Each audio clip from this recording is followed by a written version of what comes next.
Detroit Lions fans, Detroit Den 313 back with another episode. Before we get going, you know what to do. Bang that subscribe button like you've been banging that subscribe button. This channel has been growing so much, man, and we appreciate you guys so much. But getting to the business, Steve, the heck we talking about today, man? We're going to have to put a gate around Detroit, like some armed security, put up the National Guard, Secret Service, all hands on deck, man. The rest of the NFL is trying to poach, steal, take this Lions way, man. We're talking, we were prepared to talk about just Ben Johnson tonight, but throughout the day, we've seen some other rumors, other reports. Every team in the NFL, and this isn't being cocky, this isn't being arrogant, it's just the fact of the matter. Nobody predicted that the Lions would have such a turnaround from where we were when we were 3-13-1. It's been fast. Nobody's really thought that we'd be in the position we're in today, where we're the number one seed in the NFC in such a short amount of time. We're talking a couple years really to be in this position. Yeah. Teams are taking notice, and they're saying, how did the Detroit Lions go from 3-13-1 in Dan Campbell's first season to now NFC champions? NFC North champions back-to-back, NFC 1 seed, all roads run through Detroit. How did they do that within 3 years? Now, a lot of teams are firing their coaches, firing their GMs, and where are they looking, Will? Where are they looking at? Hey, every crack and crevice in Detroit. Anywhere. They're looking in alleys, like they're the garbage cans, or wherever anything. Mom spaghetti, they're checking everywhere. I think one of our janitors has an interview for a head coaching position. Like, yeah, it's getting serious out here, man. Yeah, anytime, like I think that these other teams are just infiltrating, and they're flying into Detroit Airport, and they're going to the 313, and they're looking for anything to come help their franchise. So I want to start with Chris Spielman. All right, I think he's one of those guys that's very, very under the radar, especially when it comes to draft prep, scouting prep. I think he had a huge hand in us drafting Jack Campbell and understanding the way that this Detroit Lions team is going to work. I saw that he had an interview today with the New York Jets. William, does that concern you at all? I love Chris Spielman, man, and I do think he is extremely underrated as for being one of the catalysts to get this thing up and running. I think Sheila and him really started this thing off, man. I know Rod Wood was in there, but I think it was truly Sheila was like, listen, if I want football answers, I'm going to go to a football guy, right? Somebody who represents the city and understands what it takes to be a successful, tough, gritty guy. And I think they were the two people that really were the catalyst for this. Not to say that there wasn't others, but I'm going to say that it doesn't worry me as much because I think that once the decisions were made to bring in Coach Campbell and to bring in Brad Holmes, I think it became the group being this huge factor to the turnaround. Now, don't get me wrong, Coach Campbell and Brad Holmes they are the keys once this thing got turned over to them and they started doing their thing. But I think it was the group going out together and then these guys kind of leading the charge. So if we lose Chris Spielman, I think we already kind of got this thing pretty much locked in, and now he will have to go try to build something without Coach Campbell, without Brad Holmes, without Jared Goff, without Amon-Ra St. Brown. So he'll be starting from scratch trying to get all those diva personalities, if it's the Jets, right? Trying to get all those diva personalities converting over to a Detroit Lions way, because I've watched it so many times with the Patriot way. You get one of their offspring, they go somewhere. Matt Patricia. I was waiting. Well, I was waiting for that. You know what I mean? Yeah, you get, their OC too. That's another one. They go somewhere, they try to do it, but you don't have all of the pieces to the puzzle to push that thing and turn it into what it was. So I'm not as worried now, but I do respect what he's done, and I do think that he's going to do some good things wherever he ends up. Yeah, I think Spielman has. We don't get Dan Campbell if it's not for Chris Spielman. Okay, let's just put it out there that on paper, Dan Campbell probably was not the most qualified head coach to be of the Detroit Lions at the time he was hired. He was mostly a position coach. He was an interim coach for the Dolphins for like a handful of games, and the Lions, Spielman, Sheila, everyone just said, "Hey, we're going to hand this guy the keys to the empire. Okay. On paper, that move should not have worked. Now it has. And I think a lot of other teams are trying to do the same thing. Like, hey, who's just a mastermind out there? Who's a guy that's just going to, one, establish my culture? Two, who's a former player that can come in and hold guys accountable the proper way and understand what these guys need? And who's going to surround themselves with great talent around him on his coaching staff? I think those are the three things Dan Campbell did. But realistically, Dan Campbell should be like, he should have been fired 2 years ago just based off of what happens in the past with these guys and interim coaches. But Dan Campbell has been nothing but a home run. Someone's going to twist my words and say Steve wants Dan Campbell fired. No, I'm just saying, like, I said the same thing about Jared Goff. On paper, getting traded, former number one pick, he should probably be a backup at this point in his career. That's usually what happens. The way we handled Dan Campbell and hiring him, usually what happens is it doesn't work out. Thank the good Lord above that he had some mercy on us when it comes to Detroit Lions fans, and this has worked out perfectly. Now teams are looking and saying, I need to follow that recipe because that's what's working. What do I need to do? I think if Spielman goes to the Jets and he gets a head coach, he gets an offensive coordinator, he knows how to draft. He's very responsible for a lot of these draft picks that we have. I don't know, man. A lot of lights in New York, though. A lot of pressure to succeed there compared to Detroit. So that's another thing too. Is how short of a leash are they going to give him out there? I don't know, because when I think of Chris Spielman, I think of Mr. Detroit Lion. Like, this dude's a lion through and through. Okay, this would be like Barry Sanders unretiring and going to play for the Arizona Cardinals or something. We'd be like, what the hell's going on here? Like, when I think of Chris Spielman, you think of, unfortunately, Ohio State football and Detroit Lions football. It's just kind of synonymous with his name. So maybe it's just time for him to branch out. Hey, I don't blame anyone who wants to, advance their career. That's the name of the game. So I think I'd be a little worried, but I think the Jets would be doing very, very well. The Lions, from the Lions side of this, I think we'll be just fine. Like you said, there's people in house that our ship's just going to keep on going. I'm not worried about the Lions, but the Jets would be something to watch for. If I'm a coach, I might want to follow Chris Spielman out there in New York. Yeah. I just don't think it's a fit, honestly, because I feel like Chris Spielman fits everything Detroit Lions. I think that he would probably fit everything like our Las Vegas Raiders, or maybe even like you go to a team like the Bears or something like that. It would be more like a Chris Spielman place. I think of the Jets, man, and I think of bright lights. I think of Joe Namath. I think of like mainstream prima donnas, fancy. Like I don't think of like blue collar, tough, gritty, city, man. So I don't know, but I wouldn't be cheering against him. Let me ask you a question. Talk to me. What if you're one of those teams that has an opening for your GM and your head coach, like the Raiders, like you mentioned? Would you hire Chris Spielman and then he brings in a Ben Johnson? Would that concern you at all? No, I think it's the same thing even with Ben. And I know we're going to talk about him a little bit, but I think that there's a lot of pieces to this puzzle that need to fit for an organization to be changed. And that's just the bottom line for me. So I don't think that it just comes with just a couple of coaches. You need everything to be just a belief system. I think that our fans are a certain way here, right? Our coach is a certain way. Our GM is a certain way. Our players are a certain way. The people that click your ticket on the way in are a certain way. Like, it's everything matches here in Detroit right now, and I think that's what. And I got to give flowers to, and that's what I was going to say when you brought it up with Chris Spielman.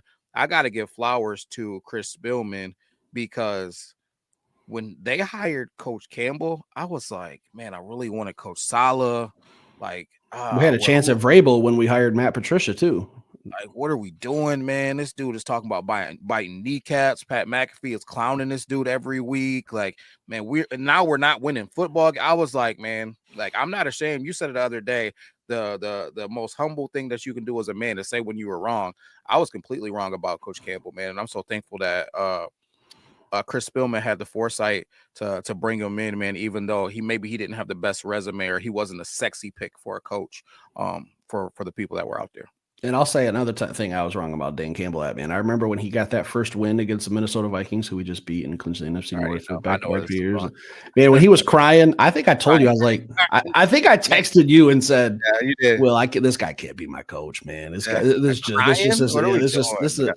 can't be talking grit and biting kneecaps and then getting on the podium and crying. But I think what really opened my eyes was the next season when we were on Hard Knocks, and you just got to peel back a little bit more of that layer and see really who Dan Campbell was and like how much he loves football, how much this dude's a motivator, man. He might not be a tactician when it comes to X's and O's, and I'm not saying he's a slouch in that department because I know he took over play calling and our offense really started to excel a little bit when we fired what's his name? Dude came from the Chargers. Come on, well, help me out here now. Let me tell you. Yeah. Anthony Lynn. We fired Anthony Lynn. Dan Campbell took over play calling. Again, I was wrong. I didn't think he was a great offensive mind. I just thought he was going to be like a great motivator, and it's worked. So I was wrong about that too, man. I remember saying like, man, I can't have Dan Campbell as my coach. I can't have him up there crying. This is Detroit, man. You don't come to Detroit and cry when you win a football game. Hey, the dude wears his emotions on his sleeves. I was wrong about that. So, yeah, I don't know, man. So just going back to, people just getting plucked, it seems like, from the city of Detroit. We've mentioned Spielman. We talked about AG yesterday. We're not going to hammer that one too hard. If you guys want to check that one out, we'll link that at the end of this episode. Ben Johnson, he's been a name for like 2 or 3 years now. We've been waiting for him to take a head coaching job. Is there a chance he returns and comes back and runs it back with these Lions one more in 2025? If I was picking in between the two that could potentially be back, I think it's Ben. I think Coach Glenn's gone. I said it yesterday. I think that he's going to the Saints, but regardless if it's the Saints or somebody else, I think that he's gone. Coach Campbell got on the podium. I think it was last week, and he even said if Coach Glenn is not a head coach next season, he just wouldn't understand what was going on. He's ready, and he is just. He's going to do a good job. A couple of people put it in the comments that they didn't think Coach Glenn would do a good job as a head coach, and he'd probably be coming back humbly. I don't see that, man, because to me, coaching is about relationships. And if there's one thing that I'm worried about the relationships that he has with other coaches on the staff and some of the players. There's some players that are coming up that they're going to be coming up on free agency next year. And with him going to another spot, that'll be something. I'm not gonna give too much sauce, but that's gonna be another show that you guys are gonna be seeing coming down the road, because not only him plucking coaches, he can be plucking some of these players too that are gonna be coming up in free agency. So, man, that scares me more than anything. Don't go to war with us, Aaron Glenn. You don't want that. All right, Aaron Glenn. Don't be taking our players and coaches. Another coach, another big time coach, offensive lineman coach Hank Fraley supposedly has an interview with the Seattle Seahawks. Like, man, are we going to have anything left in the cupboard come 2025? Like, what's going on here? Listen, nothing against Hank, man. He's a heck of a football coach, but I'm gonna say this: I could coach that O-line because it's like Pat Riley coaching. What are we doing? Or Phil Jackson coaching Michael Jordan. All right, like what are we doing? What are we doing? Frank Ragnow's running that thing. He's got that thing down. And what you're coaching Panay Sewell? What are we talking? Taylor Decker? Well, what's going on? Like Kevin Zeitler, Graham Glasgow. These guys are veterans, been in the league forever. Like they're probably just running practice, and he's back there freaking eating bonbons, chilling out with his feet kicked up. Man, there's not too much coaching you got to do with that group. So if I was him, you got the easiest O-line job in football. I don't know why you would want to leave ever. Like until this thing changes, man, maybe in 2027, I take a look at doing something else. But until then, yeah, I don't know. Yes. It's a big step, I think, going from coaching O-line to fully calling plays and like putting together a strat. I'm not saying he can't do it. I don't know him personally, never met him. But just seems like that's I don't know. I feel like offensive and defensive coordinators, like you should be gradually stepped into that job and that role. And I don't know. I think Hank Fraley might do a good job, but like you said, like he kind of has the easiest job in the NFL right now. Like he's coaching all pros, like Pro Bowlers, Hall of Famers. Like it's pretty easy, man. It's like I said, Phil Jackson, hey man, what are we doing at the end of the game? I don't know, man. Just give the ball to Michael, I guess. Like it's not really much coaching to it. I don't know. Kobe, shoot it if you want, or if not, give it to Shaq. I don't guys, fucking figure it out. Like you don't need me. Yeah, I don't know, man. I'm just curious to see what happens with these Lions because I don't think I've ever seen this much intrigue into our coaching staff. And Deshae Townsend's another name that's being floated out there for I think you told me this one, the San Francisco 49ers. Like, well, like people got to stop spying. And here's the thing. I will say this. These coaching hires and interviews need to happen after the season. All right. The Detroit Lions, this is the most important 3 weeks for the Detroit Lions all season. We should have our coordinators focused. Like those jobs are going to wait. And I think the NFL should put a hold on that and say, hey, you guys want to hire coaches, all that. I get it. You got vacancies. the day after the Super Bowl, you could start scheduling your interviews and your Skypes and your jets and getting everyone in town and talking to who you need to. But during this is crunch time. This is the most critical time in the NFL season. It shouldn't be happening right now. Yeah, my biggest thing is this, and I can't claim that somebody else said it. I apologize because I would quote them, but I can't remember who it was. But they mentioned, why wouldn't the NFL want to put everything on lockdown? Because you have the draft that's going to come up, but you got that window of time between when they start doing the combine stuff and prepping for the draft and having the pro days and then right after the Super Bowl. There's that window of time where there's no football stuff. Why not have Super Bowl ends, now all of the coaches are open to be contacted, and then you could have all of this stuff going on. Hey, this guy's interviewing here, this guy's interviewing there. Hey, this guy might be going there. Hey, this coach is getting fired. All of this stuff going on, rather than having that lull in the action, man. So I don't know. It's just something I thought about, and I thought that it would be really cool. Yeah. Also, I'm sick of seeing some of these NFL teams, like the New England Patriots, the Raiders, who give these coaches 1 year and then you fire them if things aren't working out. Like, what were you expecting to happen out there in Vegas with Antonio Pierce? What were you expecting in New England with Gerard Mayo? Were you guys really expecting a Super Bowl year one with Drake May, a rookie quarterback, and Aiden O'Connell, the Vegas Raiders quarterback? Like, I don't understand, man.